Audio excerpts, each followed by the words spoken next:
Bezrat Hachem, aujourd'hui, nous nous rencontrons donc pour la troisième fois dans cette série de cours qui a été dédiée au sujet de Géoula et Mashiach, selon les écrits du Ramchal Akadosh, les écrits prophétiques, j'ai envie de dire.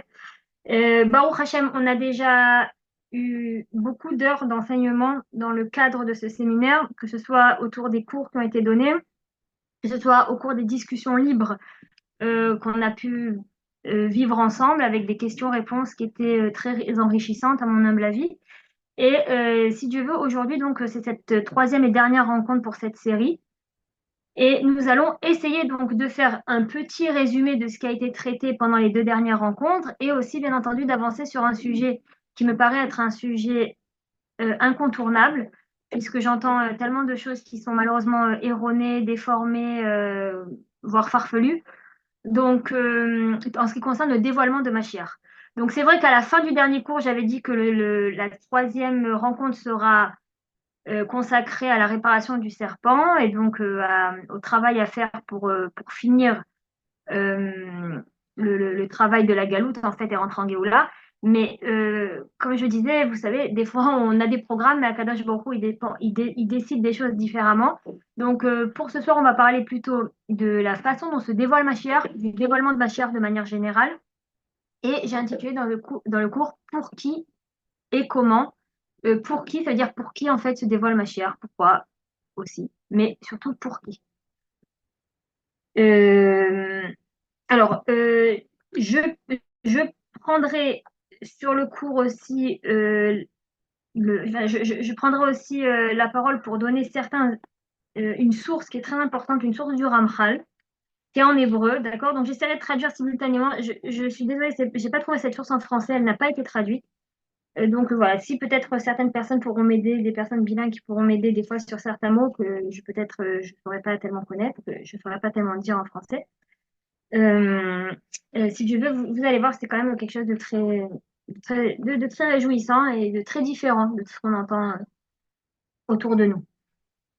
Donc, pour revenir un petit peu, comme je disais, de manière résumée sur ce qu'on a déjà vu. Lors de la première rencontre, on a un petit peu établi la situation par rapport au Ramchal. C'est vrai que c'est un grand sadique qui a reçu par ordre céleste de diriger la Géoula. D'accord? On avait rappelé que le dévoilement de Eliyahu Hanavi au Ramchal lui a donné l'ordre en fait d'être le dirigeant de la Shrina, de la Shrina, c'est-à-dire elle constitue aussi les âmes d'Israël. D'accord? La Shrina, c'est beaucoup de choses ensemble. C'est une présence divine, c'est une intelligence, c'est le respect divin. Ça veut dire la Shrina, ça représente beaucoup de particules, j'ai envie de dire spirituelles, mais la grosse part de la shrina que nous pouvons en tout cas ressentir et que parce que nous faisons partie de la shrina, c'est les enfants d'Israël, donc les, les âmes d'Israël. Euh, donc on a appris que par dévoilement céleste, d'accord, par l'ordre sur ordre de Eliyahu Hanavi, le Ramchal a reçu donc l'ordre de diriger les Neshamot d'Israël, la Shrina, quand elle sortira de la galoute. Ça veut dire quoi quand on dit un dirigeant? Un dirigeant, ben, c'est quelqu'un qui doit guider. Parce que on sait que bon, ben, chacun a son avis, on sait que chacun a son chemin, chacun a son habitude, chacun a sa compréhension. Et ça, c'est quand chacun veut être dirigeant, alors il va pouvoir peut-être se diriger lui-même, peut-être diriger son petit groupe de personnes, mais ça va de manière un petit peu naturelle quand il y a trop de dirigeants ou quand il y a trop d'avis, ça va de manière naturelle amener à la pluralité et finalement, ben, on n'arrive plus à s'en sortir. On voit, dès qu'on entend quelqu'un, on a l'impression qu'il dit le contraire de son prochain. Et quand on essaye de trouver en fait une ligne directrice ou on va même dire une ligne commune dans tout ça, on se rend compte que ben, c'est très difficile parce que finalement, beaucoup trop d'avis, beaucoup trop de d'approches. Et là, donc, on a un certain ordre qui s'établit par ce dévoilement d'Eliyahu Hanavi au Ramchal, qui lui dit que, en fait, lui, ce sera le dirigeant, c'est-à-dire c'est son avis. C'est son avis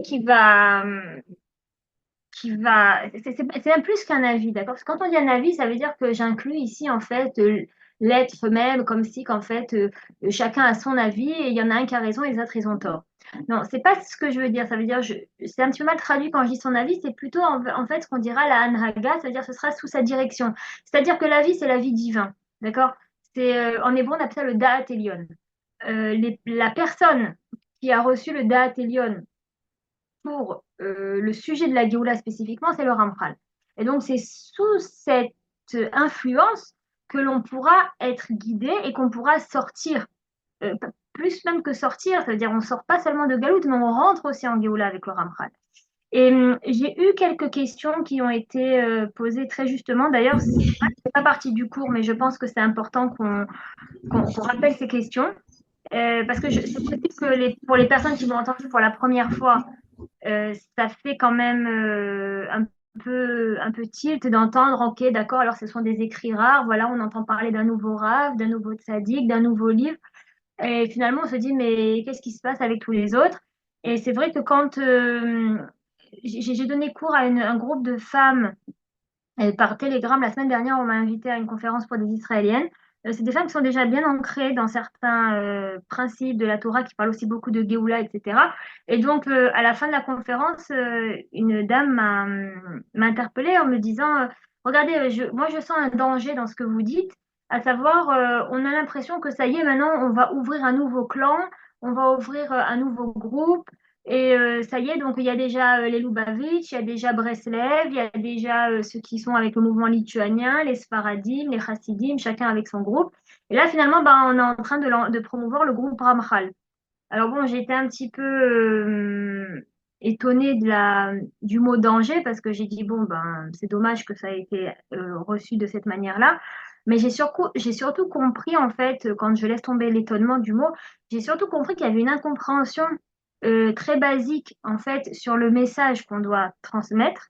Surtout quand je parle de manière introductive, d'accord, du sujet de la Torah de la Géoula du Ramchal. Et bon, j'ai pris ça pour moi en me disant qu'apparemment, j'ai peut-être pas expliqué la chose comme il fallait le faire.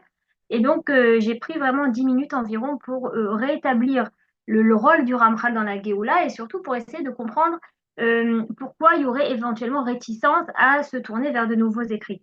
Et c'est pour ça que je prends, c'était pas prévu, mais je prends le temps maintenant en début de conférence pour quand même parler de cela avec vous parce que je pense que pour les personnes qui m'ont peut-être écouté pour la première fois ou pour les personnes qui viennent de découvrir les choses ou les nouvelles, j'ai envie de dire, pour moi, ce sont des nouvelles extraordinaires, d'accord, mais on va dire les informations qui ont été enseignées euh, lors de ce séminaire, j'ai envie de dire, ce sera peut-être aussi les mêmes réactions, même chez les Français. Je me suis dit, bon, bah, alors on va prendre le temps de répondre à cette question.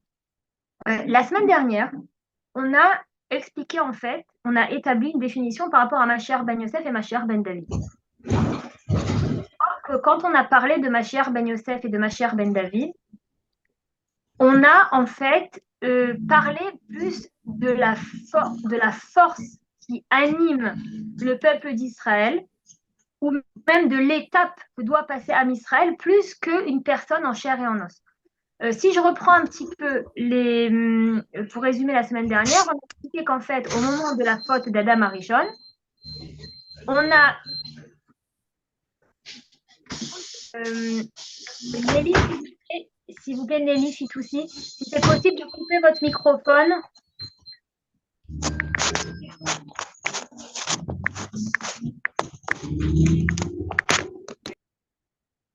Merci. Très bien. Ce que je disais en fait, c'est que on a établi donc la définition de Machar Ben Yosef et de Machar Ben David pour comprendre que Machar Ben Yosef et Machar Ben David, c'est plus une force, d'accord, qui est ressentie, qui va animer les différentes étapes dans la Géoula, dans la création, enfin pas dans la création, pardon, dans l'histoire et aussi dans la Géoula elle-même. Et c'est aussi une force qui va habiter les différents personnages dans l'histoire. Et donc, on ne peut pas, si vous voulez, essayer de décrire le Mashiach Ben Yosef ou le Mashiach Ben David comme étant une seule personne ou comme étant en fait euh, un sauveur ou comme on expliquait, un personnage qui doit venir faire tel et tel travail. D'accord? Il y a un travail complet qui doit être, il y a un travail très, très divers, très, très vaste qui doit s'accomplir pendant les 6000 ans. Donc, on est maintenant en l'an 5784. Donc, ça fait déjà une grosse partie du travail qui est accompli, plus que la moitié, beaucoup plus que la plupart du travail, d'accord? Et en fait, on va voir que au fur et à mesure du temps, les, ces forces, donc comme je disais, surtout la force de ma chère Ben Yosef, va de plus en plus s'affirmer. Donc, pour en revenir aux définitions proprement dites, à la création, donc pour toutes les personnes qui ne comprennent même pas de quoi je parle, il faudra tout simplement réécouter donc le deuxième enregistrement. À mon humble avis, pour les personnes qui ont entendu ces sujets pour la première fois, il faudra même peut-être réviser même 2 fois chaque cours. Ça permettra à intégrer et à... Excusez-moi de vous interrompre. Oui, Bonsoir. Mais on n'a bonsoir. pas reçu les enregistrements. Oui, c'est ce que je disais en fait. On a eu des petits problèmes D'accord. et c'est ce qui nous a donné du retard. Donc, Bezrat Hachem, j'envoie ce soir. Donc, on va tout envoyer les fichiers à la personne qui nous permet d'éditer tout ça. Et Bezrat Hachem, j'ai rendez-vous avec elle dimanche pour l'aider parce qu'en fait, elle ne parle pas le français. Donc j'ai besoin de lui dire un petit peu quoi écrire, les titres, s'il y a des moments qu'il faut éditer un petit peu, des passages des fois qui sont, voilà, qui diffèrent, qu'il faut couper, etc. Donc, Bedrat Hachem, on doit travailler là-dessus dimanche et j'espère que dans le courant de la semaine prochaine, donc tout le séminaire sera mis en ligne, chaque partie du séminaire sous un autre fichier. D'accord? Pour que ce soit plus facile, plus accessible, pour que ça ne fasse pas des enregistrements de 2 heures, voire 3 heures. Donc, pour en revenir à Bezrat Hachem, donc vous aurez vraiment, au contraire, ce sera même plus intelligent de pouvoir avoir la chronologie des cours et même de pouvoir les écouter peut-être de manière continue. Comme ça, vous arriverez peut-être à imprégner les définitions et à répéter, et comme on dit en hébreu, Chacham Shomea Pa'amaim, c'est-à-dire la personne intelligente écoute 2 fois. C'est très important dans tout ce qui est étude d'écouter plusieurs fois parce que il y a une assimilation différente entre la première et la deuxième écoute. Et si vous me posez la question, même après, même à la troisième et à la quatrième écoute. Moi, dans beaucoup de cours que j'écoute du Rav Shriki, on ne peut pas dire que je suis le Rav Shriki dans sa quantité, mais plus dans la qualité de l'écoute, c'est-à-dire que je pourrais facilement réécouter un cours 4 fois, voire 5 fois, jusqu'à ce que je l'imprègne. Et c'est une fois que c'est imprégné, que je sens que la notion s'est installée en moi, qu'après je peux même ne serait-ce avoir le, l'audace le cran de parler de ces choses-là parce que je sens que des fois, il faut vraiment intérioriser, pas tellement au niveau cérébral, mais aussi au niveau du ressenti, de quoi on parle. Voilà. Donc, pour en venir à ce qu'on disait, donc, Machir Ben Yosef et Machir Ben David trouvent leur essence en fait pendant les 6 jours de la création. Machir Ben Yosef, ça va être la force qui va représenter qui va être à l'instar en fait de la réparation de l'arbre de la connaissance, du Etz Hadat. Et Machir Ben David, c'est en fait la réparation de pardon, Machir Ben Yosef, donc Etz Hadat, arbre de la connaissance, soit réparation de l'extériorité. Et Machir Ben David, lui, va être en fait cette force qui est à l'instar de la réparation de l'intériorité qui est représentée par le Etz Hachaim, l'arbre de la vie. Donc, au moment de la faute d'Adam, il y a eu en fait une séparation de ces deux forces, une séparation de ces deux entités, j'ai envie de dire. Et cette séparation, après, va se retrouver au fil des années, au fil des temps, au fil de l'histoire. Je ne sais pas si on a rappelé ça, je ne m'en souviens pas, mais on va le voir déjà depuis les premiers personnages de la création, c'est-à-dire Caïn et Ével. Je crois qu'on dit Caïn et Abel, d'accord? Caïn et Ével, en fait, représentent Caïn, le, la force de Machir Ben Yosef de l'époque. C'est celui qui a pris donc le côté extérieur. C'est celui qui a pris la réparation en fait de l'extériorité du monde. Et Evel, lui, était en fait en contrepartie Machir Ben David, une fois de plus, comme je dis, pas dans la définition superficielle qui est donnée aujourd'hui dans les cours où on parle de Machir Ben David comme celui qui va venir sauver Israël ou comme celui qui va venir délivrer l'humanité pendant la Géoula, mais là je rentre vraiment dans une définition qui est plus kabbalistique, à savoir la force, le potentiel, la caractéristique de Mashiach ben David qui va être imprégné dans le personnage. Donc Abel, lui, ça va être il est plus caractérisé par la force. On va dire ça différemment. Evel, lui, est animé par la force de Mashiach ben David. Et on continue, ça va se voir aussi même ne serait-ce que dans les couples de nos patriarches. Euh, Avraham Avinu, c'est plus celui qui reçoit la force de Mashiach ben Yosef, à savoir c'est celui qui s'occupe vraiment de l'extériorité, c'est on va de l'avant pour convertir, on va pouvoir recevoir des invités, il s'assoit à l'ouverture de la tente, d'accord, il attend les invités. Donc on voit que c'est vraiment tout ce qui est extérieur. Cependant, Sarah est plutôt en fait animée par la force de ma chère Ben David, c'est-à-dire, d'ailleurs, quand on dit que Sarah est une femme pudique qui est assise dans la tente, il faut savoir que toutes les choses qui sont dites de manière très simplifiée dans la Torah représentent en fait beaucoup plus, elles peuvent être expliquées, peuvent être étudiées dans des profondeurs différentes. Donc, dans la vraie profondeur au niveau du secret de Sarah, c'est pour dire qu'en fait, elle était plus responsable de la réparation de l'intériorité. C'est pour ça qu'on dit qu'elle était à l'intérieur de la tente. D'accord. L'extérieur de la tente, ce qui représente en fait le côté extérieur de ce monde. L'intérieur de la tente, ce qui représente plus l'intériorité de ce monde, la transcendance, ce qui se passe au-delà de ce qu'on voit.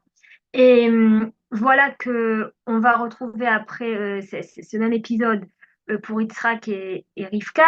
Yitzhak va être plus, lui, animé par la force de ma chère Ben David, d'accord? C'est quelqu'un de plus dans la retenue, de plus dans la ira, dans la gvoura.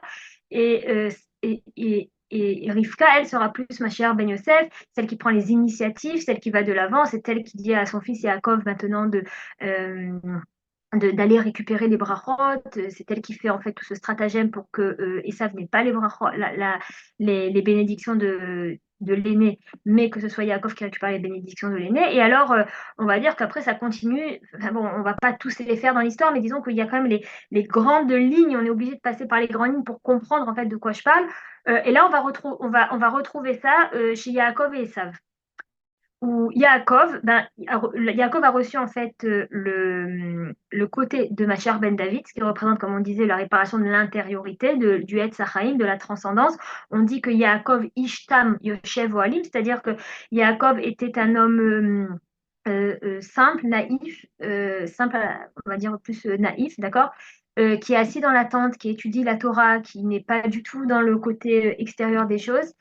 Alors que Esav, lui, son frère, est plutôt animé par la force de ma chère Ben Yosef, c'est-à-dire la force du Yesod qui va et qui prend les devants, qui va être à l'extérieur, qui est dans les champs, qui tue, etc.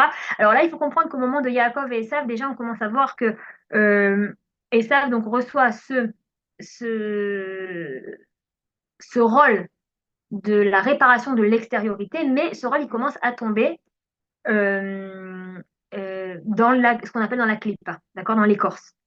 Et en fait, Esav a reçu le rôle de réparer les écorces. Donc, vraiment, l'écorce difficile va sortir d'Esav. Et il faut comprendre, c'est-à-dire si on rentre un tout petit peu dans les secrets au niveau, c'est pas le sujet du cours, mais c'est vrai que ça nous permet, comme je dis, quand on approfondit un petit peu et qu'on rentre un tout petit peu plus dans les notions, après ce sera plus facile de comprendre ce que je vais expliquer par la suite. Euh, En fait, beaucoup de personnes se demandent, ou peut-être ne se demandent pas, mais en tout cas, pour les personnes qui sont un petit peu dans la philosophie ou qui aiment approfondir l'étude, beaucoup de personnes se demandent en fait comment ça se fait que Yitzhak Avinu, après tout, c'est quand même le deuxième de nos patriarches, ce n'est pas du tout une personne simple, d'accord? C'est le fils d'Abraham Avinu qui a institué quand même la nation, qui a converti tout le monde, etc. Comment ça se fait qu'il pensait donner des brachot, des nes à un si grand rachat?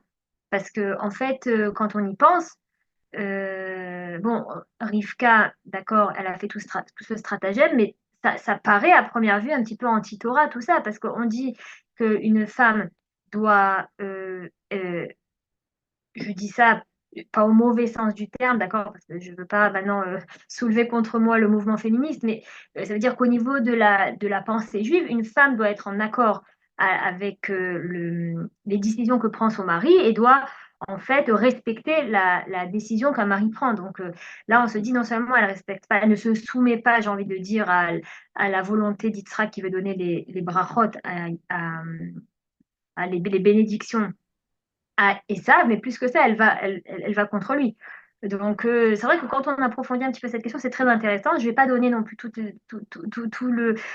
un cours qu'on pourrait donner là-dessus, mais je vais dire en deux mots, en fait, la Géoula, d'accord, la Géoula, c'est de, si on caricature ça très rapidement en deux mots, c'est euh, de réunifier l'extériorité et l'intériorité. C'est-à-dire la dissociation qui a été faite au moment des 7 jours de la création, d'accord, surtout au moment de la faute d'Adam Arishon, cette dissociation qui a été faite doit être en fait réunifiée. Et ça se fait en fait par le travail de Ham Israël pendant toutes les générations, d'accord, d'accord. Ce sera fait aussi surtout par Mashiach. Mais à l'époque où il n'y a pas encore tout ça, d'accord, on n'est pas encore Ham Israël dispersé dans tous les, dans toutes les, sur toute la terre. Donc il y a en fait quelques familles qui s'occupent de faire ce travail. Et ces familles, ce sont les familles qui sont relatées donc dans la Torah. Et donc, Yitzhak Avinu, lui, connaissait ce secret. Et il savait qu'en fait, il fallait réunifier l'intériorité à l'extériorité. Et lui, il a compris que Esav, en fait, avait reçu plus le programme de la réparation de l'extériorité. Donc, il voulait donner les borachot à Esav pour qu'il ait justement la force d'amener la Géoula par le fait qu'il va pouvoir réunifier les deux mondes. Le monde transcendant avec le monde matériel que l'on connaît. Là où ça ne marchait plus, d'accord, c'est qu'en fait, comme je disais, la force qui a été donnée à Esav à ce moment est tombée dans l'écorce. Et d'ailleurs, il faisait de très, très, très, très gros péchés. Et donc, c'est là que Rivka comprend qu'il ne pourra pas faire venir la Géoula parce que la Géoula ne peut pas venir euh, par la réunification dans l'écorce, j'ai envie de dire ça comme ça, et c'est pour ça qu'en fait, elle dit à Yaakov, c'est maintenant toi qui vas devoir prendre les devants et c'est toi qui vas devoir maintenant réintégrer les deux forces. C'est-à-dire, c'est toi qui vas devoir travailler pour la réunification de l'intériorité et de l'extériorité. Et c'est pour ça que Yaakov, en fait, dans sa vie, il commence par l'intériorité. Il commence par être l'homme sage qui étudie dans la tente. Mais après, qu'est-ce qui se passe juste après qu'il reçoit les brachot? Eh bien, ça y est, au boulot, il faut partir, il faut quitter, il faut aller chez la vanne. Et la vanne, là-bas, c'est l'extériorité. Si on doit travailler pour avoir sa femme, sa deuxième femme, on est face à toute la fourberie de la vanne, on est face aux mensonges, on est face on fait grandir du bétail, du menu bétail, ça veut dire c'est en plein dans la matérialité. On se dit quoi, le grand Yaakov Avinu qui avait tellement étudié de Torah, oui, ben oui, parce que maintenant il va falloir qu'il réunisse les deux. Donc vu qu'au départ il n'avait pas l'extériorité, alors il fallait qu'il voyage chez la vanne pour pouvoir commencer à s'occuper aussi de la réparation de ce monde proprement dit. Et comme je disais, c'est marier des femmes, c'est s'occuper de sa parnassa, c'est s'occuper de son bétail, c'est affronter le mensonge, c'est affronter l'idolâtrie, c'est affronter tout ça. Et une fois en fait qu'il a réussi à avoir l'intériorité et l'extériorité, il revient en Eretz Israël pour à ce moment-là les réunifier. Et il faut savoir en fait que même avant, c'est-à-dire le travail a commencé avant. Et il faut savoir qu'en fait, Yaakov, lui, était le Mashiach de sa génération. Proprement dit, ça veut dire que c'est lui qui a commencé à vraiment faire le travail de réunification. Et bon, le travail n'a pas été finalement accompli vraiment par Yaakov, mais il va commencer à se discerner dans sa famille. Déjà, de Yaakov, il faut comprendre que sortent les 12 tribus, d'accord? Que les 12 tribus, ça veut dire qu'à ce moment-là, on n'est plus dans le programme ou dans le modèle où Abraham Avinu a eu un fils sadique et un autre fils avec la servante Ishmaël, qui finalement, lui, s'en va et ne suit pas le chemin de son père. On n'est plus aussi dans le modèle où Yaakov a un frère jumeau qui, lui, est parti dans l'écorce et Yaakov, lui, c'est celui qui est resté en fait dans le chemin de son père. Là, on voit qu'on a 12 tribus et les 12, ils sont dans le chemin de Yaakov Avinu. C'est la première fois que, en fait, on peut enfin constituer un groupe qui est finalement qui va pas se dissocier. Et ça, en fait, c'est parce que c'est l'expression extérieure d'un travail intérieur qui a été fait par Yaakov Avinu. du moment que Yaakov Avinu a commencé ce travail, alors on voit que même dans sa descendance, les choses commencent à s'harmoniser. On n'est plus sur une dissociation absolue. Et donc, on va voir surtout où est-ce que ça s'exprime. L'intériorité et l'extériorité, déjà, ça s'exprime par ces deux femmes. Il faut savoir que Rachel Imenu, a reçu, elle, le côté de Machar Ben Yosef, le côté de l'extériorité. D'accord. Ça se retrouve dans beaucoup dans les tests, dans beaucoup d'exemples, mais je ne veux pas trop rentrer dans la profondeur maintenant, parce que comme je disais, sinon on va passer le cours à parler de ça. Et Léa, elle a reçu le côté de l'intériorité. Comment on remarque ça quand on dit que Léa, par exemple, elle pleure et elle prie toute la journée? Ça veut dire que Léa, elle n'est même pas dans l'histoire je m'occupe de ce monde, tout ça. Elle, quand elle comprend qu'il y a quelque chose à faire, qu'il faut agir dans ce monde, pour elle, la vraie action, c'est par la tfila. C'est je me connecte à mon créateur et je prie, au point même qu'elle pleurait tellement par ses prières que on disait que sa beauté avait été un petit peu atténuée par le fait qu'elle pleurait tellement, ses yeux, il y a des cils, etc. Enfin, tout était un petit peu taché, j'ai envie de dire, par le fait qu'elle pleurait tellement, parce qu'en fait, elle était toujours occupée par épancher son cœur vers Hachem, donc elle était vraiment dans la transcendance. Rachel Imenu, elle était plus, comme je disais, attachée à ce monde, et elle était dans ce profil. Maintenant, quand Yaakov Avinu prend ces deux femmes, en fait, c'est parce que par les deux femmes se crée une unification des deux perceptions, des deux approches de ce monde. Et il faut savoir que toute la réunification à la fin des temps, mais dans toutes les générations, il faut savoir que toute la réunification se fait par la réparation de la jalousie. Parce qu'en fait, il faut comprendre que quand on n'est pas sur la même longueur d'onde, quand on n'a pas la même approche, quand on n'est pas sur le même avis, eh ben, ça va créer des conflits, ça peut créer des animosités, ça peut créer des tensions, mais en fait, ce qui est toujours derrière ça, c'est la jalousie. Parce qu'on le disait, ça a commencé déjà depuis que le monde est monde avec Caïn et Èvel. Caïn, lui, a été jaloux de ce que du fait que Akadosh Baruch Hu, que Hachem avait accepté le sacrifice de son frère et pas le sien. Il est parti, il a tué son frère.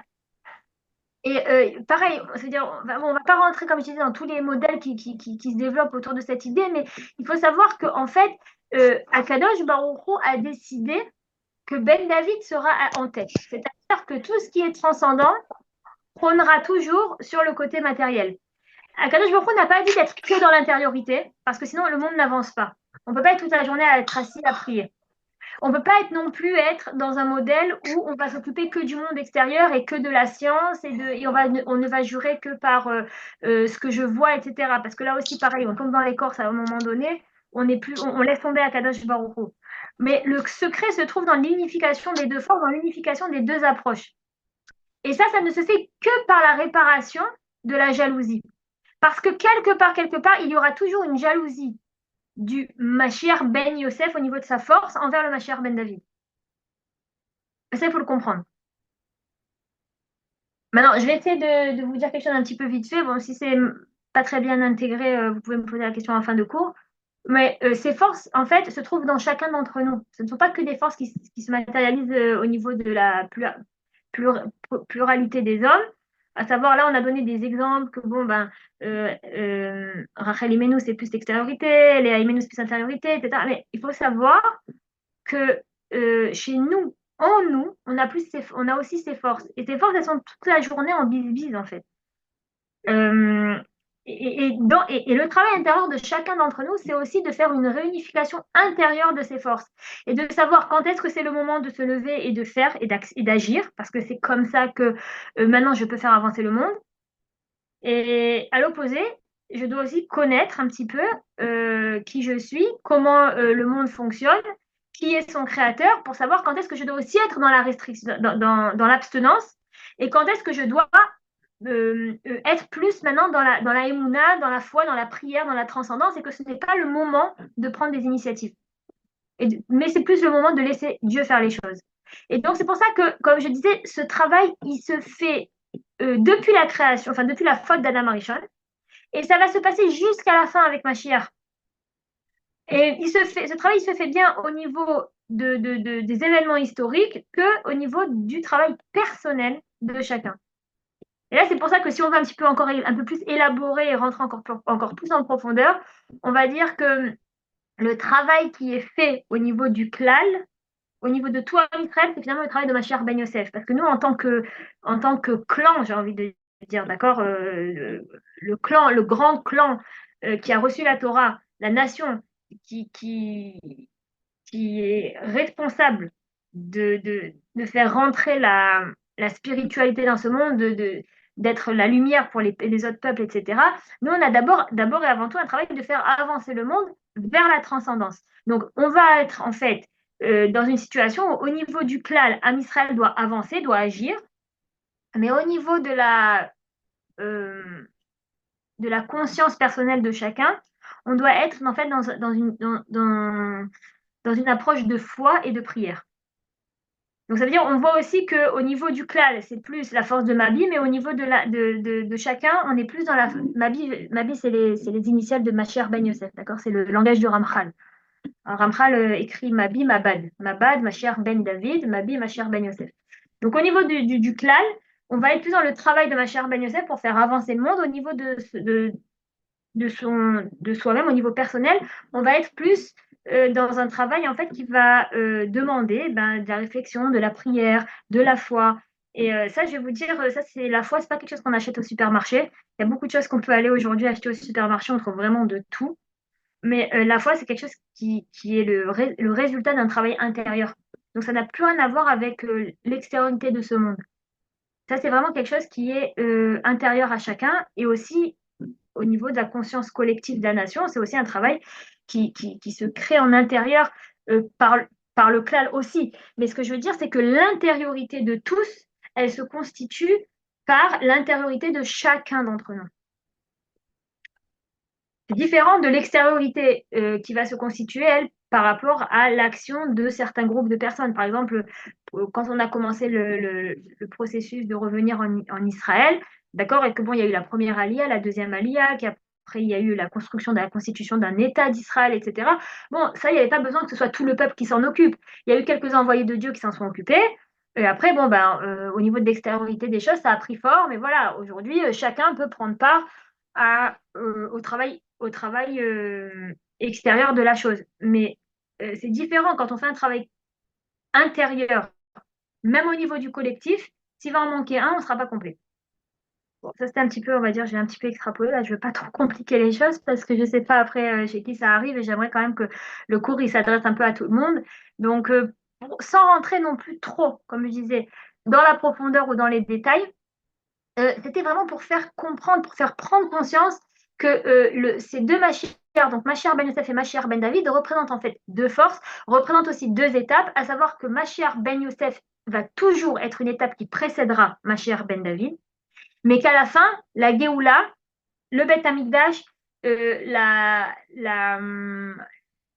délivrance, que ce soit spirituelle ou matérielle, se fait par Mashiach Ben David. Ça veut dire que c'est une nouvelle étape. C'est une nouvelle étape. Il faut savoir qu'il n'y a jamais eu d'étape de Mashiach Ben David. D'accord? Mashiach Ben Yosef, c'est une étape que nous vivons déjà depuis presque 2000 ans, un petit peu moins. Mais Mashiach Ben David, c'est une étape que l'on n'a pas encore entamée. On l'attend. Et c'est pour ça qu'il faut essayer un petit peu de rester tranquille dans certaines nouvelles quand on veut nous dire que voilà, qu'on a déjà accompli certaines choses et que maintenant ma chère Ben David va se dévoiler, etc. Oui, je ne dis pas que c'est pas vrai, très possible. On est dans des étapes qui avancent très vite. Mais on ne doit surtout pas laisser tomber le travail de ma chère Ben Yosef parce que pour l'instant, c'est ce que nous devons accomplir.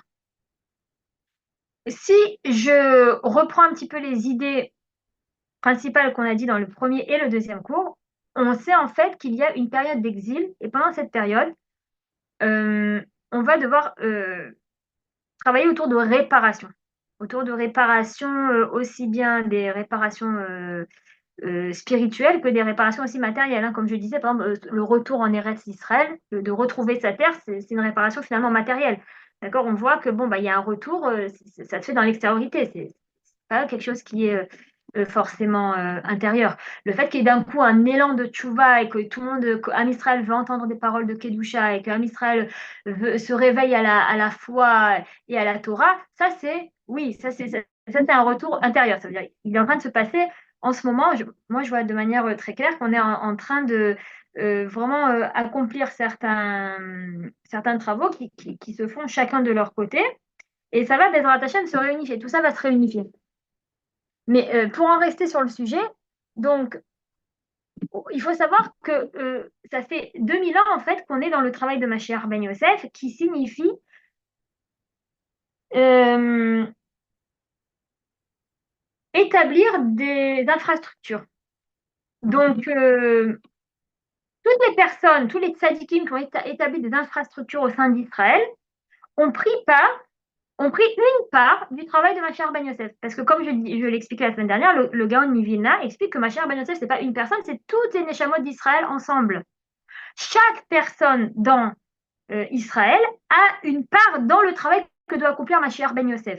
Alors il y en a que ça va être par le fait qu'ils vont justement commencer le travail d'extériorité autour de la terre d'Israël. Donc tous ceux qui ont fait l'Aliyah, tous ceux qui ont agi justement pour la construction de l'État, toutes les personnes qui vont se retrouver à les Yachev, ce qu'on veut dire les Yachev, c'est s'installer comme ça dans les frontières des Israël. Il y a des fois, on voit des villages de juifs, de personnes qui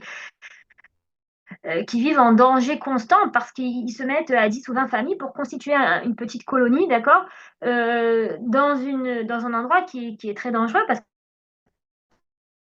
que ça commence. Et après, petit à petit, ben, on a encore des familles qui arrivent et il y a encore il y a une synagogue qui se constitue et après, il y a une supérette, etc. Et c'est comme ça qu'en fait, petit à petit, on arrive à je ne sais pas comment dire en français, excusez-moi, les Yachev et Eret Israël. Voilà, c'est comme ça qu'on commence si vous avez le mot en français pour m'envoyer en chat, ça m'aiderait bien.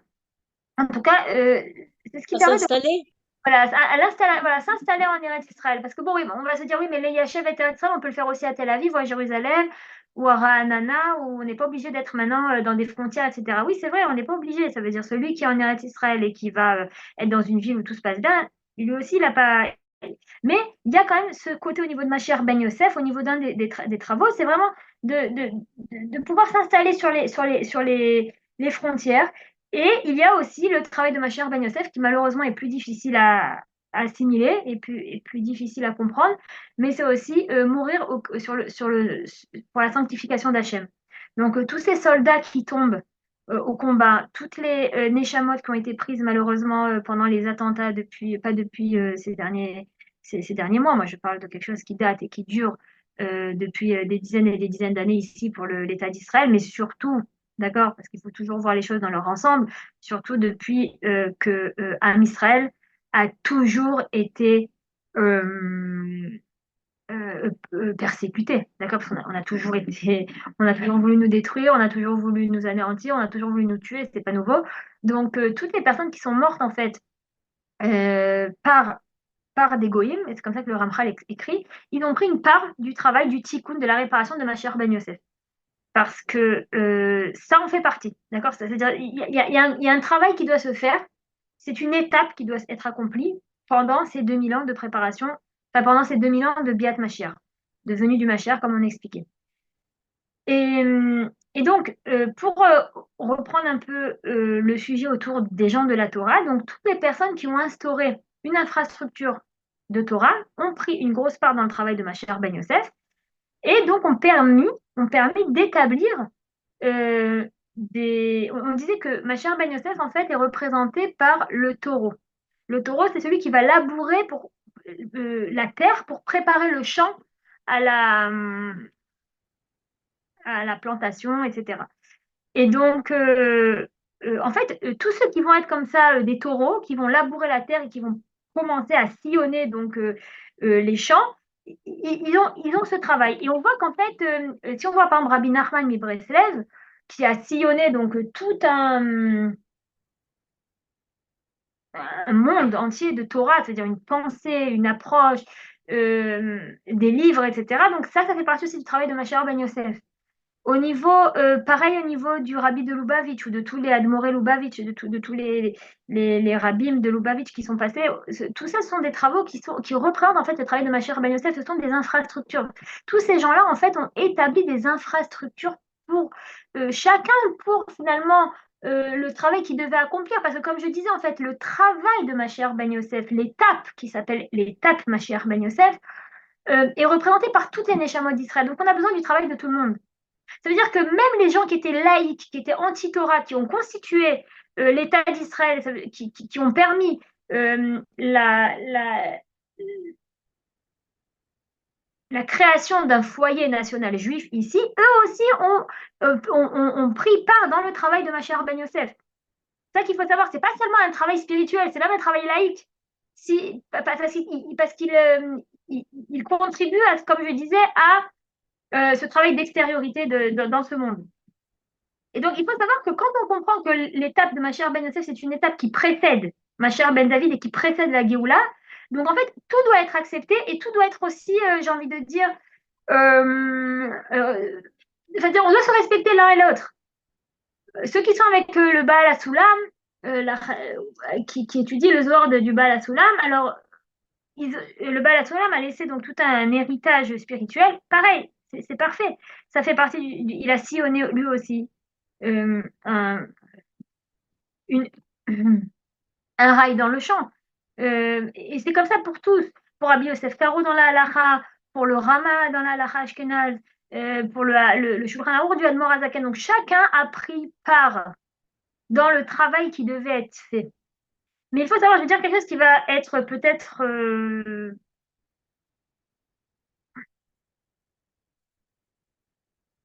étonnant.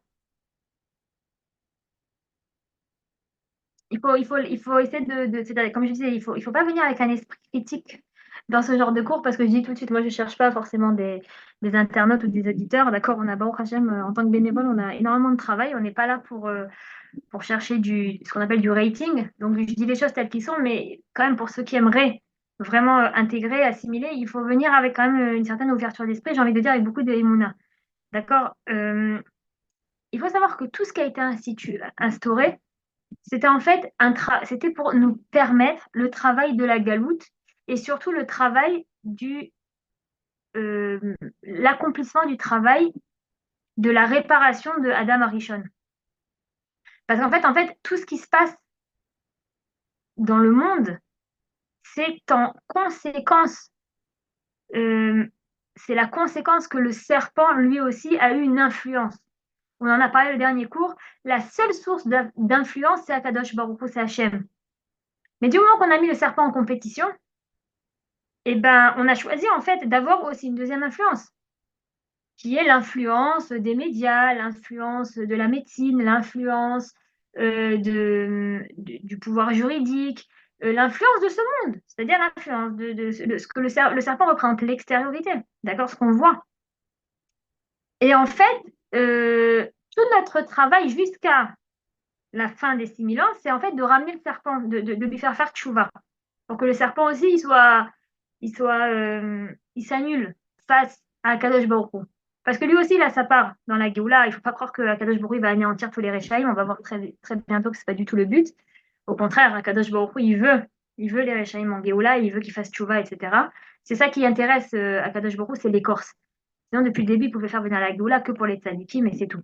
Donc ça aussi, c'est très farfelu. Des fois, quand j'entends, il n'y a que certaines personnes qui vont être en Géoula, ils ne comprennent même pas le début de la réparation. Ça veut dire, s'il y a eu une dégradation, c'est pas que maintenant Hachem, il veut anéantir tout pour donner une Géoula que à ceux qui croient en lui. La gloire d'Hachem, vraiment, c'est de se dévoiler même dans l'écorce. Le jour où l'écorce reconnaît la royauté d'Hachem, c'est ça la vraie Géoula. C'est pas de se dire que la Géoula, maintenant, c'est que pour ceux qui habitent à Bnei Brak. Sinon, on n'a rien compris. Bon, ça c'était un petit peu entre parenthèses, mais pour en venir à cette histoire, donc en fait, il faut savoir que toute la Torah qui est établie donc, depuis tout le temps, c'est une Torah qui vient nous aider à ramener le serpent. D'accord? Quand on va travailler sur ses midotes, quand on va essayer d'être dans le moussar, ça veut dire dans la morale juive, quand on va essayer même dans la halacha, ça veut dire de savoir qu'est-ce que je dois faire, qu'est-ce que je ne dois pas faire, tant que je suis dans cette dualité, tant que je suis dans ce travail de dualité, à savoir, il y a le bien, il y a le mal, il y a la récompense, il y a le châtiment, il y a les bonnes choses spirituelles, il y a les mauvaises choses de ce monde, etc. Donc, en fait, on est encore dans le travail de ce qu'on appelle le birour, qui représente en fait la, le tri. On est encore dans un travail de tri. Mais en Géoula, il y a marqué que Mashiach, il va nous apporter une nouvelle Torah, Torah Hadasha Mi'iti Tetse, que ça va être la Torah de la couronne, la Torah du Keter. Là-bas, il n'y a pas de bien et de mal, c'est tout du bien. Donc finalement, là-bas, il n'y a plus du tout cette dualité dans laquelle on est depuis 6000 ans. Alors, pour en revenir à savoir le Ramchal, ok, mais ça veut dire quoi? Parce que nous, on a déjà Breslev, on a déjà des Lubavitch, on a déjà notre étude du Moussar séfarade, on a déjà notre étude de Torah par la pensée lituanienne, etc., etc. Chacun tire la couverture à son côté. Et bien en fait, le Ramchal, lui, ce qu'il a fait, c'est-à-dire il s'est dédié toute sa vie à ce qu'on appelle le Gilui Ichudo, à la découverte, pas plutôt, je n'ai pas envie de dire la découverte, mais plutôt la... Unifier, Comment? unifier Oui, toutes les tendances. oui, le Gilui Yichudo, ça veut dire le dévoilement, voilà, je cherchais le mot, le Ah, dévoilement de l'unité. Le travail qu'a fait le Ramchal, c'était le dévoilement de l'unité. Et d'ailleurs, je vais vous dire, quand je rentre des fois dans certains, enfin, parce que je donne cours à beaucoup de personnes, toutes tendances, et ben, très souvent, on va me dire, ah, mais ça, c'est exactement ce que dit Rabbeinu dans la pensée Breslev. Et il y en a qui vont me dire, oui, eh ben, le rabbi de Lubavitch, justement, il parlait de ce point-là. Et puis, il y en a qui me parlent du Moussard. Maintenant, il faut savoir que beaucoup étudient en Moussard. D'ailleurs, c'est pas un livre de Moussard, mais c'est pas grave. Il a été connu comme un livre de Moussard, le Messilat Yesharim. Alors, vu que le Messilat Yesharim, c'est le Ramchal, alors tout le monde se retrouve parce que chacun a étudié à un moment donné dans sa vie le Messilat Yesharim, qui veut dire la voie des justes, à savoir l'accomplissement de l'homme sur terre, quoi, par rapport au travail personnel que doit avoir chacun. Et donc, tout le monde me dit, ah oui, oui, le Ramchal, moi je connais parce que j'ai étudié Messilat Yesharim. Mais finalement, on voit que tout le monde, quelque part, se retrouve dans des enseignements qu'il a donnés, mais c'est pas parce que maintenant le Ramchal, ça va devenir un groupe ou ça va devenir un nouveau clan. Non, c'est parce que c'est tout simplement au niveau de la foi. C'est que du moment que cette Torah, la Torah du Ramchal, commence à être diffusée, c'est tout simplement qu'on commence l'étape du dévoilement de l'unité. Et à la fin, en fait, il faut juste comprendre que si on rentre dans le Ramchal, c'est parce qu'on a déjà eu des ustensiles auparavant, par Breslev, par Chabad, par le Baal HaSulam, par plein d'autres domaines qu'on a pu étudier, par la Gemara, etc. Parce que sinon, c'est très difficile d'appréhender ça au départ. Et ben, mais, même si on appréhende cette Torah au départ, on pourra aussi l'acquérir parce que du moment que matériellement parlant, ça commence à être diffusé, donc il y a un certain potentiel qui commence à se propager et ça devient accessible. Ce que je dis, c'est un petit peu métaphysique, d'accord?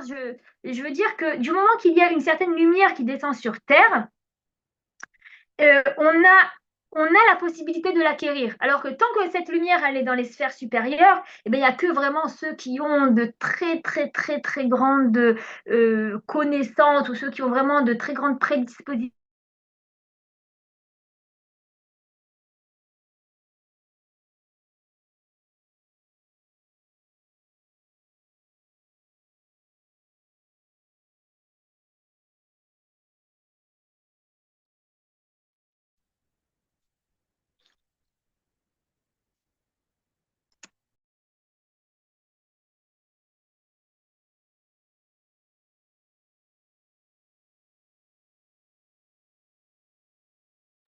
il n'y a plus de son.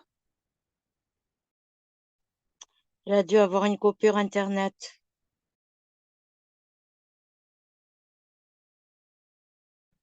Bon, excusez-moi, le, l'Internet est tombé chez moi, donc on continue. Alors voilà, là, c'est pour un petit peu comprendre. Là, c'est pour un petit peu comprendre, en fait, c'est qui le Ramchal, c'est quoi le Ramchal. Donc, en fait, on n'est pas face à un danger. Maintenant, voilà, celle-là, elle est en train de se lever et de chercher un public parce qu'elle est en train de créer une communauté. On n'est pas du tout là-dedans. Au contraire, on est en train de faire l'accomplissement du travail de ce qui a été fait pendant toute la galoute où chacun tirait la couverture à lui. Et ben là, on va dire que c'est la couverture qui vient couvrir tout le monde. Et il n'y a pas vraiment de besoin, j'ai envie de dire, de rentrer que dans le Ramchal, justement. C'est pas facile non, c'est plus d'étudier le Ramchal. Il n'y a personne qui en parle. Il n'y a que le Rav Sheki qui est vraiment dans le Ramchal. Vraiment, ça veut dire vraiment dans tous les écrits. Bien sûr, pour trouver dans Mesilat Yesharim, pour trouver dans La Voix des Justes ou La Voix de Dieu ou les 138 portes de la sagesse, etc. C'est vrai qu'on pourra trouver des rabbiniques qui vont en parler. Moi, quand je parle des écrits de Géoula, c'est vraiment que le Rav Sheki qui en parle le groupe de mon mari en fait qui l'étudie parce que eux-mêmes étudient sur la base des études des enseignements du Rav Sheki. Ça veut dire que c'est très difficile de trouver quelqu'un aujourd'hui qui va réussir à commencer ce travail de réunification. Et ce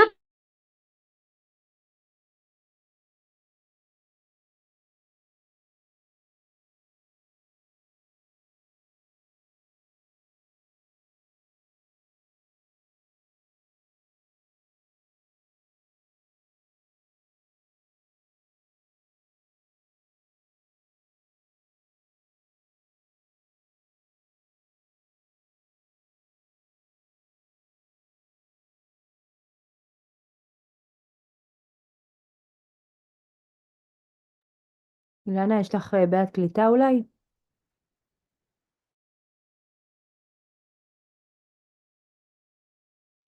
אני לא יודעת, נראה לי שזה מניעות. יש פה אורות, ברוך השם, מגלים סודות. טוב, je vois que j'ai pas de problème de. En fait, c'est même pas un problème de connexion. En fait, on a vérifié là, c'est même pas un problème de connexion, c'est un problème que le Zoom d'un coup il s'éteint. D'un coup il s'éteint, il se rallume tout seul. Alors vu que chez vous ça se fait, ça y a pas de problème, donc ça doit être. Enfin, je disais à Métal, c'est des empêchements là. Ça dérange certaines forces qu'on dévoile les secrets de la Torah. Donc c'est des petits empêchements. Mais bon, nous on continue quand même, c'est pas grave. Mais à un moment donné, il va y avoir corrélation entre intérieur et extérieur, parce qu'il faut savoir que l'un est le résultat de l'autre. D'accord? Quand on permet le travail intérieur, eh ben, ça va se matérialiser, donc ça va être vu. Je ne sais pas si on en a parlé la semaine dernière ou il y a 2 semaines, je ne sais pas si c'était avec votre groupe que j'ai parlé de ça, mais il faut savoir que tous ces terroristes qui sortent comme ça et qui tuent, c'est le résultat d'un problème intérieur chez nous. C'est-à-dire là, c'est juste en fait la matérialité du problème. Je le dis où va aller cet enregistrement et ce cours, mais je me dis si par c'est-à-dire si par providence divine, ça a les bonnes oreilles, il faut savoir que c'est en fait ce qu'on appelle un hibou, d'accord? Attendez. Papa, אילנה, יש לך בעיית קליטה, לא שומעים אותך טוב. את נשמעת מקוטעת.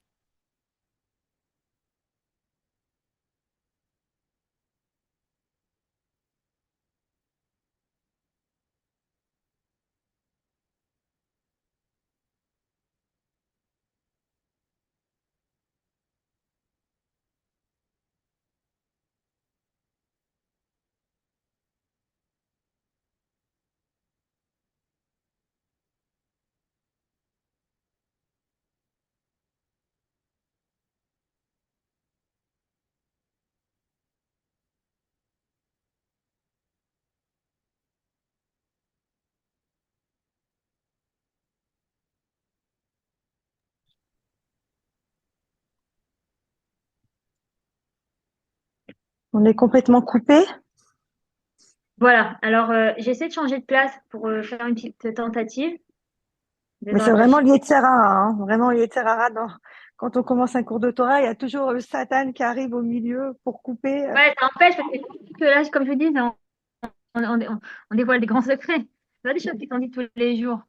Il faut mélanger une petite blague de temps en temps, comme ça, le Satan, il va aller ailleurs. Ouais, c'est ça. Ouais. Faut couper, faut lâcher le Ouais, côté trop sérieux. exactement. Voilà, tout à fait. Écoutez, ouais, bon, bah, disons qu'on a blagué sur les coupures.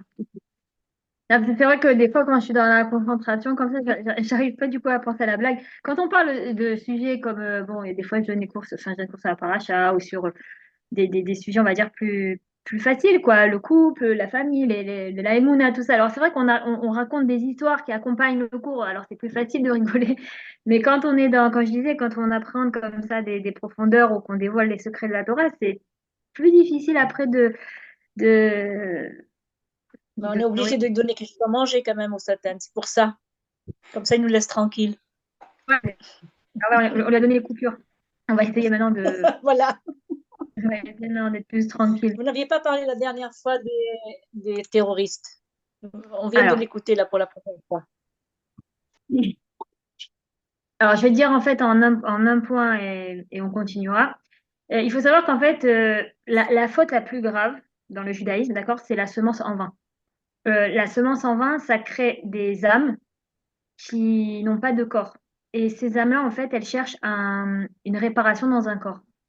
Mais et tant qu'elles ne reçoivent pas leur réparation, elles vont accuser. C'est des anges accusateurs qui vont demander en fait leur réparation, qui vont vouloir. Parce qu'en fait, chaque âme accomplir son travail divin sur Terre. C'est ce qu'on disait, d'accord, l'âme, le corps, c'est la représentation de l'unification de intériorité, extériorité. Et donc, il faut Son corps, il savoir peut pas le que, faire. en fait, tout c'est...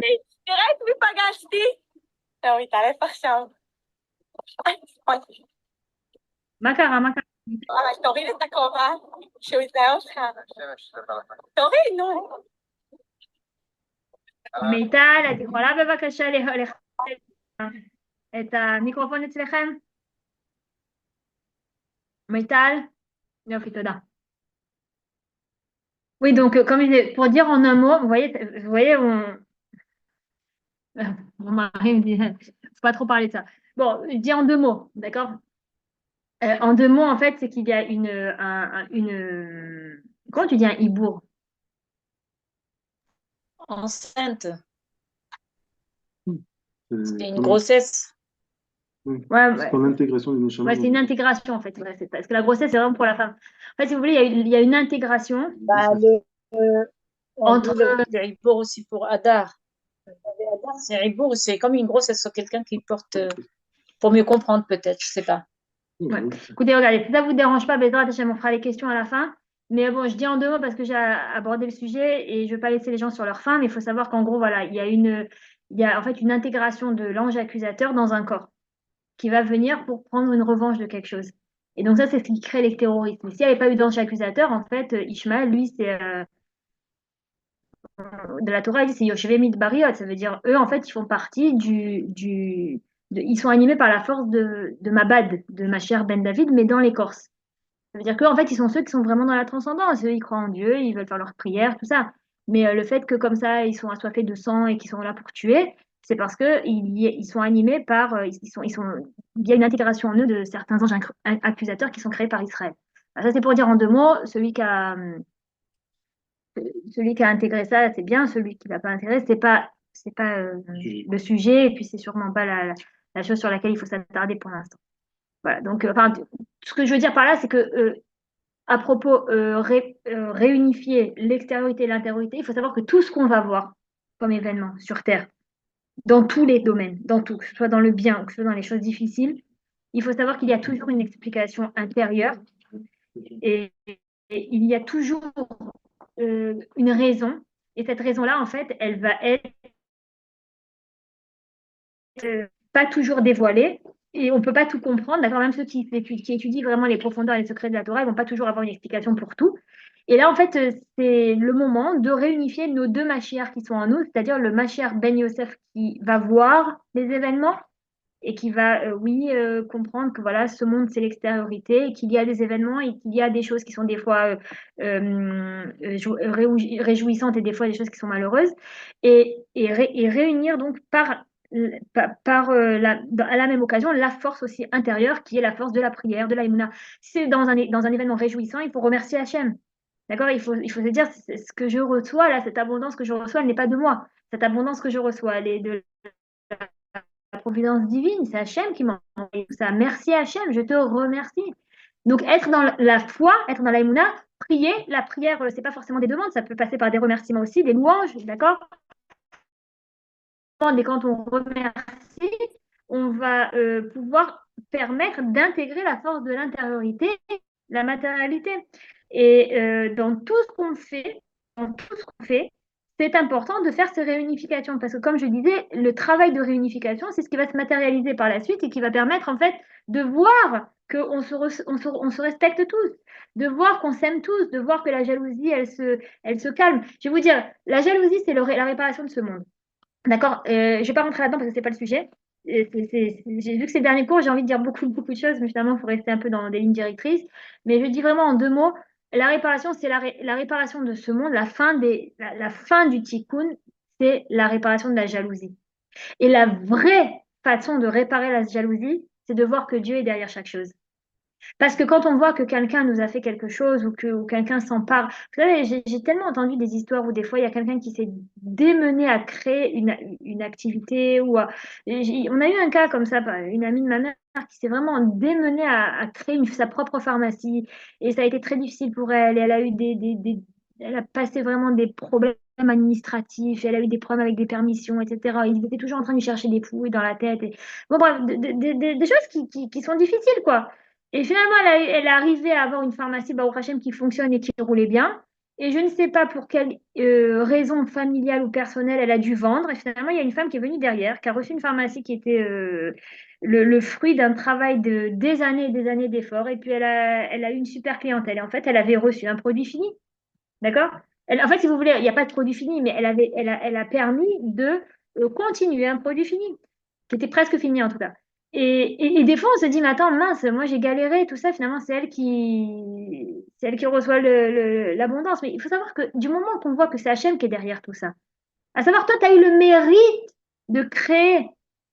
Elle a le mérite d'en profiter. Mais si on aime son prochain parce qu'on se dit qu'en fait, on veut tous être dans... Vous savez, le serpent, c'est lui qui nous fait rentrer dans le cœur cette notion de niveau, cette notion de grade, cette notion de plus que l'un ou moins que l'autre, cette notion de dualité, de pluralité. Tout ça, c'est le serpent qui nous a fait rentrer ça dans notre esprit. Mais quand on était à l'époque de Adam et Chava, on était tous intégrés toutes nos neshamot étaient intégrées dans le corps d'Adam Arishon. Et quand il était avec Chava Imenu, il faut savoir qu'au début, ils étaient unifiés, ils étaient un. C'est Akadosh Baruch Hu après qui les a mis un petit peu l'un face à l'autre. Mais ils étaient au début un seul. Et eux-mêmes étaient un seul avec Akadosh Baruch Hu. Donc, toute la création était pour eux Akadosh Baruch Hu. Il n'y avait pas cette différenciation à savoir, voilà, ça c'est un être humain, ça c'est un animal, ça c'est ça. Et eux, ils sont là. Et Dieu, il est là-bas quelque part, on ne sait pas qui c'est. Non, pour eux, ils voyaient les animaux. Ils voyaient à travers l'animal ce qu'on appelle la Elokout, une façon de l'expression de Dieu. C'est-à-dire que Dieu s'exprime à travers chaque chose. À travers chaque chose, Dieu s'exprime. Et bien, très malheureusement, même à travers les terroristes. C'est une des façons. C'est la rigueur qui s'exprime à travers ces gens-là.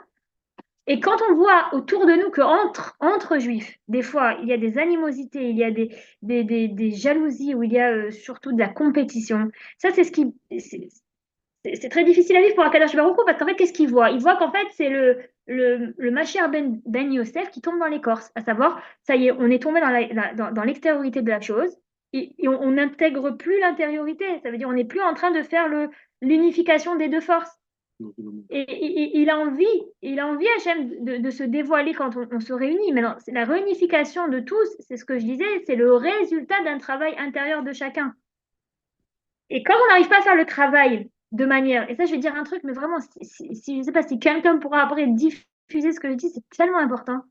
Quand nous n'arrivons pas à accomplir le travail tout seul, par notre biais, et bien Kadosh Baruch Hu, il envoie des processus d'accélération qui nous font réagir, comme le 7 octobre. Comme ça, c'est un petit coup de massue pour nous dire unissez-vous. Et là, d'un coup, on était tous ensemble pour les Chayalim, tous ensemble pour les familles qui ont été évacuées, tous ensemble pour les familles des otages. Et puis d'un coup, on se retrouve tous ensemble. Et ça n'intéresse plus si tu es Chiloni, si tu penses juif, si tu penses pas juif, si tu es juif intégré ou si tu es juif désintégré, si tu es de droite, si tu es de gauche, si tu habites en Israël ou si tu habites à Brooklyn ou si tu habites à Paris. Tout le monde a ressenti en eux la même chose. Et c'est quoi ça? C'est le dévoilement de l'unité qui se fait malheureusement par des difficultés parce qu'on n'arrive pas à faire le travail tout seul. Et d'un coup, on se retrouve face à une situation comme ça, d'extrême urgence, où tout le monde s'imagine ces femmes qui sont à Gaza, en otage, qui se font violer toute la journée. Tout le monde imagine ces petits-enfants et cette famille Bibas qui a été pris comme ça, avec ses bébés dans les bras. Et tout le monde. Et d'un coup, tout le monde s'identifie à cette peur, à cette douleur, à ce désastre, d'accord? Et tout le monde ressent la même chose. Alors après, je dis pas, il y en a qui ont du mal à rester en cette pensée toute la journée, parce que bon, bah, c'est vrai, il faut reprendre le travail, il faut reprendre l'école, on peut pas être toute la journée maintenant dans la dépression, mais par contre, il faut prendre avec nous le travail et la conclusion de ce qui se passe. C'est que voilà, quand on veut, Hachem veut qu'on se réunifie intérieurement et extérieurement, et donc des fois, il y a des programmes comme ça d'accélération des choses qui font que bon, bah, ça se fait. Voilà, donc là, c'était pour vraiment essayer de conclure cette histoire par rapport au Ramchal, à savoir que le Ramchal, il ne vient pas prendre la place de personne, au contraire, il vient là pour nous enseigner le dévoilement de l'unité. Nous, on est là pour dévoiler l'unité. Et comment on dévoile l'unité à travers un travail intérieur de voir Hachem partout. Si je résume ça vraiment en deux choses, c'est vraiment ça, c'est voir Hachem partout. C'est-à-dire que même dans le mal, voir qu'Akadosh Baruch Hu chevauche ces forces-là pour amener à son programme. Parce qu'il n'y a qu'un seul programme, c'est celui d'Hachem. Il n'y a qu'une seule volonté, c'est celle d'Hachem. Il n'y a qu'une seule couronne, c'est celle d'Hachem. Et à la fin, il n'y aura qu'une seule royauté, c'est celle d'Hachem aussi. Donc, tant que nous, on est dans la pensée dissociante, dans la pluralité, c'est parce qu'on est encore sous l'influence du serpent et on est encore en train de réparer la force de Mashiach ben Yosef qui est tombée dans l'écorce, d'accord, qui ne voit que le côté matériel, etc., etc. Donc, toute cette belle introduction, j'ai envie de dire, c'est ce qui nous a permis de venir maintenant, en fait, pour parler dans les 10 prochaines minutes et les dernières minutes, de parler du sujet, en fait, du dévoilement de Mashiach. Il faut savoir que le dévoilement de Mashiach, c'est le dévoilement de Mashiach ben David. Mashiach ben David, il va venir représenter l'unité.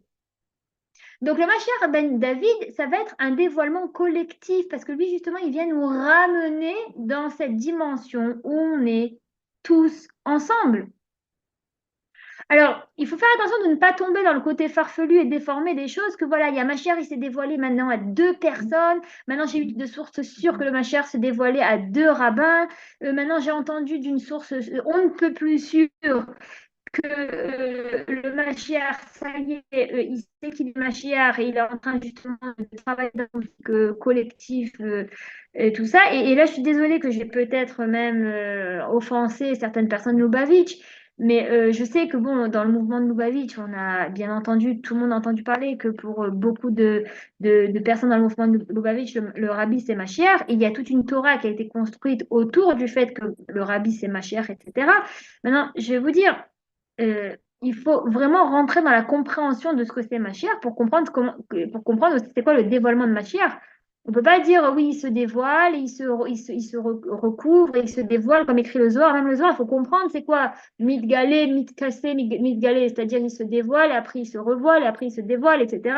Il faut comprendre toutes ces procédures. Mais il faut comprendre surtout une chose, c'est que Mashiach va venir représenter le dévoilement de l'unité.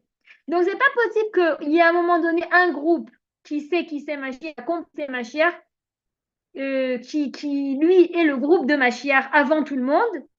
Et après, on va avoir le dévoilement pour tous et il y aura les autres groupes qui vont dire oh, mince, comment j'ai été bête, comment ça, je ne savais pas, comment ça, oh, dommage. Eux, ils étaient en premier et nous, on est en deuxième. Il y a ceux qui sont en troisième, il y a ceux qui sont en quatrième. Tout ce classement-là, ça n'a rien à voir avec la Géoula. La Géoula, elle vient ramener l'unité. Donc, c'est pas possible que Mashiach, il y en a qui savent déjà qui c'est, il y en a qui se sont trompés, il y en a qui ne se sont pas trompés, il y en a qui savent qui sont déjà dans le dévoilement de Mashiach, il y en a qui ne sont pas encore dans le dévoilement de Mashiach. Ça veut rien dire. Ça veut rien dire. Le dévoilement de Mashiach, ça se fait aux yeux de tous à un moment donné qu'Hachem, il a décidé. C'est tout. Avant ça, il n'y a pas besoin de chercher qui c'est Mashiach, ça ne sert à rien. Et en plus de ça, il n'y a pas de dévoilement de Mashiach avant le dévoilement de tous. Et pour comprendre le dévoilement de Mashiach, il faut se baser sur le premier dévoilement de la royauté de David. D'accord? Au moment de David Améler, qui n'était que David, il y avait une très grande menace en Eretz Israël, une menace terrible qui était la menace des Philistins, des Plishtim. Le grand monstre philistin, c'était Goliath. Il faut savoir qu'à ce moment-là, on était sous la royauté de Shaoul. Ben non, c'était qui Shaoul? C'était un descendant de Yosef. D'accord? C'était un descendant de Binyamin c'était pas vraiment Yosef parce que c'était un descendant de Binyamin plutôt, mais il représentait en fait la force de Mabi, il descendait de Rachel Imenu. D'accord? Donc ça veut dire c'est ce qui précède. On dit au niveau du modèle, au niveau du pochoir, il y a toujours on précède, il y a une étape qui va toujours être plus autour de la force de Mashiach ben Yosef, qui va s'exprimer par la force de Mashiach ben Yosef, avant qu'il y ait la force de Mashiach ben David ou la royauté de David. Donc, on était sous le règne de Shaoul, et voilà que tout le monde a très très peur de Goliath, menace terrible, et le petit David, qui à l'époque n'était pas encore roi, voilà qui vient face à cette menace, avec la force de ce qu'on appelle la kirta, d'accord? La kirta, c'était donc cette pierre, cette fameuse pierre, ce lance-pierre. Et il prend donc la pierre, il la jette, histoire très connue qui a été aussi très caricaturisée. La pierre va tomber ici, en plein milieu du front de Goliath, et Goliath va tomber raide, il est mort. La fin de la menace est arrivée grâce à David. Et là, ça a été le dévoilement de David aux yeux de tous. Après, le fait qu'après, ils ont continué ils ont essayé de le tuer, ils n'ont pas accepté sa royauté, le fait qu'après, il y avait du bis-bis autour de ça, ok, c'était une réalité aussi, mais au niveau du dévoilement, il y a eu un dévoilement à ce moment-là que le petit David, quand je dis le petit David, c'est pas péjoratif, phrase shalom, c'est au contraire, c'est pour vraiment imager la chose avec plein de guillemets, je dis le petit David, il n'est pas venu avec ses armes, il n'est pas venu avec la force de ses bras, il n'est pas venu avec avec sa force matérielle. Ça veut dire que petit David n'est pas venu par la force de Mashiach ben Yosef, il n'est pas venu par la force de la matérialité. Il n'était pas là pour donner pour donner le vent en poupe à la réparation de l'extériorité. Non, bien au contraire, il est venu pour dévoiler l'intériorité. C'était quoi l'intériorité? C'est je viens au nom de Dieu. Je viens avec des pierres. Et c'est par la force des noms de Dieu que je me retrouve à vaincre le grand monstre, la grande menace. Et la fin de temps, ça va être la même chose. Le descendant de David, il va se dévoiler de la même façon. La menace, elle va se retrouver si forte, si grande. D'ailleurs, on voit qu'elle est en train de se mettre en place, cette menace, d'accord? Il faut savoir que au moment du dévoilement, on va tous passer par une peur extrême. C'est pas forcément qu'on va être tué, d'accord? Mais la peur, en fait, c'est la préparation, c'est je vais dire quelque chose, essayez de comprendre ce que je dis, parce que si vous avez intégré ça, je vous promets que vous intégrez des années d'études autour du sujet. La peur, ça représente la formation de l'ustensile, de ce qu'on appelle le cli. Par la peur, on peut atteindre un certain degré spirituel qu'on ne peut pas atteindre par d'autres sensations. Et quand on est en situation de peur terrible, face à une menace terrible, où tout le monde crie d'un coup, d'accord? Pas forcément pour être tué, mais justement pour qu'il y ait un petit moment donné l'annulation de l'extériorité, pour que tout le monde se retrouve finalement dans un état transcendant parce qu'ils cherchent toute une autre solution. Alors là, il va y a le dévoilement de Mashiach par la force des noms d'Hachem. C'est-à-dire, lui, il viendra sans rien, il viendra avec le nom d'Hachem. Parce qu'au même moment, il recevra sa force. C'est tout. Maintenant, on a expliqué, je ne sais pas si on en avait parlé ou si c'était avec ce groupe, que pendant la Pkida, c'est-à-dire pendant la période de l'appel, Mashiach, il sait qu'il est Mashiach. Ça veut dire qu'il reçoit déjà un appel de Dieu. Ça veut dire que l'appel, on a dit que ça s'est passé pendant ces 3 dernières années. Alors oui, Mashiach a commencé à avoir son appel lui-même, c'est ce qu'il écrit le Ramchal dans le Mahamar Géoula. Mashiach commence à agir en tant que Mashiach, mais Mashiach lui-même n'est pas sûr qu'il est Mashiach à 100% tant qu'il n'y a pas le dévoilement divin. Parce que le vrai Mashiach ne pourra jamais faire ce qu'on appelle le Korchibot Samiadi, à savoir prendre les devants de par lui-même sans l'accord de Dieu. Parce que celui qui prend les devants de par lui-même et qui essaye d'être une source influente dans le monde, c'est la force de Mashiach ben Yosef, c'est-à-dire c'est la force de la matérialité. Et le Mashiach ben David, le vrai, lui, ne vient pas du tout par la force de la matérialité, ne prend aucune initiative parce qu'il est là pour réparer justement le côté, dans l'arbre siphirotique où il y a la malchoute, d'accord? La malchoute, c'est celle qui reçoit, il est là pour réparer tout ce côté justement, la royauté d'Hachem se dévoile à travers moi. Mais moi, je ne suis pas la royauté.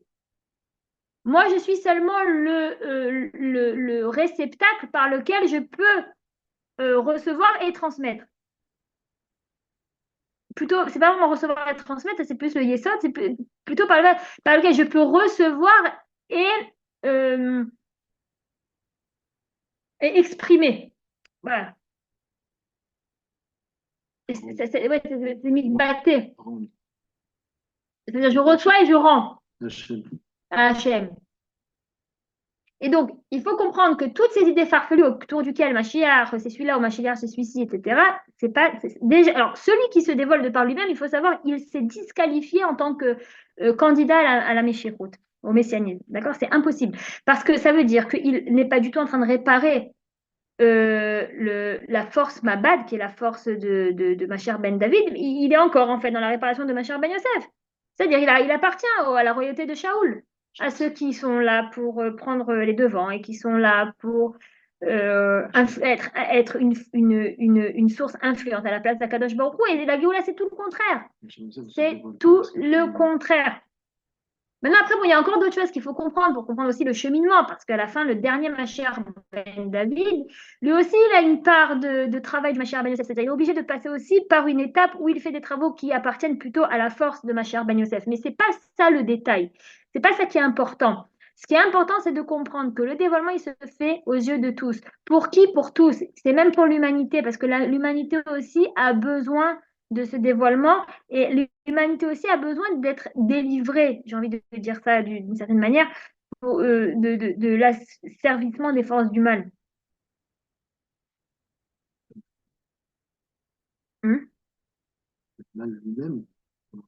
mon mari me rajoute que ça c'est la grande nouveauté que Ramchal explique, c'est que le mal lui-même va demander à être réparé, demande sa réparation. Ils vont tous se supplier la réparation parce qu'eux-mêmes veulent la Géoula. Donc, quand on a compris un petit peu ça, d'accord, c'est une petite définition qui a été rétablie, Baruch Hashem, eh ben, on va essayer tout simplement de comprendre. Bon, j'aurais pas le temps de rentrer dans les textes, d'accord, c'est ce que je voulais faire, mais je pense que ce qu'on a dit, c'était aussi important. Ça fait aussi partie des déformations que j'entends et il fallait un petit peu rétablir ça. Donc, je vais le dire de manière un petit peu plus rapide, sans rentrer dans trop de détails, mais c'est donc pour cela que le Ramchal explique que la Géoula, elle, elle sera pour tout le monde, même pour les Rechaïm chez Israël, c'est-à-dire même pour les mécréants du peuple, il y aura la Géoula. La Géoula, c'est pas que pour les saints, c'est pas que pour ceux qui font Shabbat, c'est pas que pour ceux qui mangent kasher, c'est pas que pour ceux qui se sont mariés entre juifs, c'est pas que pour eux. Au contraire, Akadosh Baruch Hu, il attend tout le monde. Et le Ramchal, il écrit dans ses arrangements que la plupart du réveil d'Israël se fera en un jour. Donc, il ne faut pas croire que maintenant, parce que celui-là, il est comme ça et celle-ci, elle ne s'est pas encore réveillée, que c'est fichu. D'accord? C'est loin d'être le cas. Le fait est qu'on n'est pas encore tout le monde dans le camp. Ça fait qu'on doit vivre un peu plus de secousses. C'est tout. Quand je dis c'est tout, c'est un peu difficile parce que le 7 octobre, c'est une grosse secousse. D'accord? Et ça, c'est venu après d'autres secousses qu'on a eues mondialement ces 4 dernières années. Mais bon, disons qu'Akadosh Baruch Hu, à la fin, il attend tout le monde. Donc, il a son programme. Il a son programme vu qu'il veut tout le monde. Il aura le programme pour aussi faire revenir tout le monde. Et comme explique le Ramchal, qu'il n'y a pas de problème à créer une secousse qui fera que tout le monde d'un coup appelle Hachem. Et ça, c'est ce qu'on appelle la teshuva du cœur. Et c'est ça qu'Hachem, il attend. La teshuva des actes, c'est bien, mais ça fait partie du travail de Mashiach ben Yosef. C'est-à-dire par les actes, par le côté extérieur des choses, on permet un travail de réparation du serpent. Donc, toutes les personnes qui sont religieuses et pratiquantes proprement dit, elles prennent part à ce travail de Mashiach ben Yosef. Et c'est très important. Parce qu'on a dit le travail de Mashiach ben Yosef aide la royauté de David. C'est très important de prendre part à ce travail. On aide, pris par ce travail facile après. Mais ça ne veut pas dire qu'on n'a pas pris part au travail, il n'y aura pas d'après. C'est n'importe quoi. Hein. Je suis désolée, excusez-moi, ça m'énerve des fois d'entendre des personnes qui sont en train de dire que les gens qui meurent, c'est ceux qui ne sont pas pratiquants. C'est très grave de dire ça, parce qu'on voit combien de tzadikim sont décédés ces 3 ou 4 dernières années, un après l'autre. Alors, c'est pour ça qu'il faut comprendre que la Géoula est pour tout le monde. Mashiach, c'est pour tout le monde. Et le dévoilement, ce sera aussi pour tout le monde. Parce que si Mashiach il vient pour se dévoiler que chez les rabbinim, alors c'est pas Mashiach. Mashiach à eux, mais c'est pas le Mashiach de tous. De la même façon qu'il y a le Dieu, c'est le Dieu de tous. C'est même le Dieu des mécréants, c'est même le Dieu des gens les plus impurs sur terre. C'est lui. Dieu, c'est tout. C'est tout le monde ensemble. Voilà cette troisième et dernière rencontre donc, de ce séminaire. J'espère que ça a permis l'éclaircissement de plusieurs notions que ça vous a permis d'apprendre. Et vraiment, je serais très reconnaissante si cette série de cours pourrait être diffusée dans votre entourage. Si certaines personnes s'y connaissent au niveau technique, pour peut-être même rééditer certains passages du cours pour faire des petites vidéos de 3-4 minutes ou 5-10 minutes avec des passages clés ou des définitions fortes de ce séminaire pour qu'elles soient diffusées aussi de manière euh, indépendante. Moi, je donne mon accord pour utiliser donc ce qui aura été dit, bien entendu en gardant les choses dans leur contexte, d'accord? C'est très important de garder le contexte. Mais c'est vrai que c'est aussi important de diffuser ces choses dans notre entourage et même les personnes qui sont pas du tout dans la Torah, ils ont besoin d'entendre aussi tout ça. Donc, merci pour avoir été avec nous pendant cette série de cours. Bezrat Hachem, si vous le demandez, si je ressens le besoin aussi, ben, on essaiera de mettre en place une prochaine série. Bezrat Hachem, peut-être, ou un cours, ou 2 cours, ou peut-être une nouvelle trilogie comme ça. Bezrat Hachem.